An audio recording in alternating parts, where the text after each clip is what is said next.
అన్నమయ్య జిల్లా మదనపల్లె సబ్ కలెక్టరేట్లో దస్త్రాల దహనం కేసులో రెండో వికెట్ పడింది. కేసులో ప్రధాన కుట్రదారుగా భావిస్తున్న పెద్దిరెడ్డి రామచంద్రారెడ్డి అనుచరుడు మాధవరెడ్డి ఎట్టకేలకు చిక్కాడు. నెల రోజులుగా తప్పించుకు తిరుగుతున్న మాధవరెడ్డిని సిఐడి వలపన్ని పట్టుకుంది.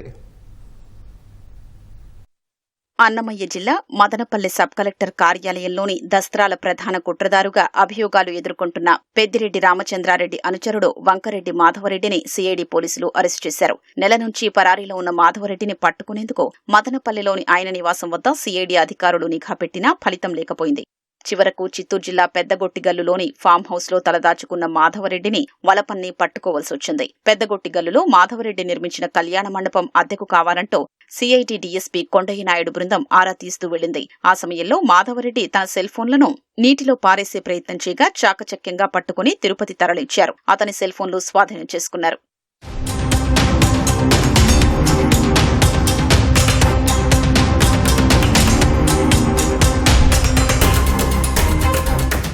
వైకాపా ప్రభుత్వ హయాంలో మదనపల్లె రెవెన్యూ డివిజన్ పరిధిలోని డీపట్టా, ఫ్రీహోల్డ్ భూముల అక్రమ క్రమబద్దీకరణలు భారీ ఎత్తున జరిగాయి. ఇందుకు సంబంధించిన సాక్ష్యాలు దొరకకుండా ఆధారాలు ధ్వంసం చేయడం, అవినీతి దందాలు బయటకు రాకుండా తొక్కిపెట్టడంలో పెద్దిరెడ్డి రామచంద్రారెడ్డి ప్రధాన అనుచరుడు మాధవరెడ్డి, పిఏ మునితుకారాంలో కుట్రదారులని సిఐడి దర్యాప్తులో తేలింది. దస్త్రాల దహనానికి ముందు మాధవరెడ్డి, పెద్దిరెడ్డి మధ్య పలుమార్లు ఫోన్ సంభాషణలు జరిగినట్లు ఈ కేసులో ఇప్పటికే అరెస్టైన సబ్ కలెక్టర్ కార్యాలయ senior assistant Gautam Tej remand రిపోర్టులో సిఐడి అధికారులు స్పష్టంగా పేర్కొన్నారు.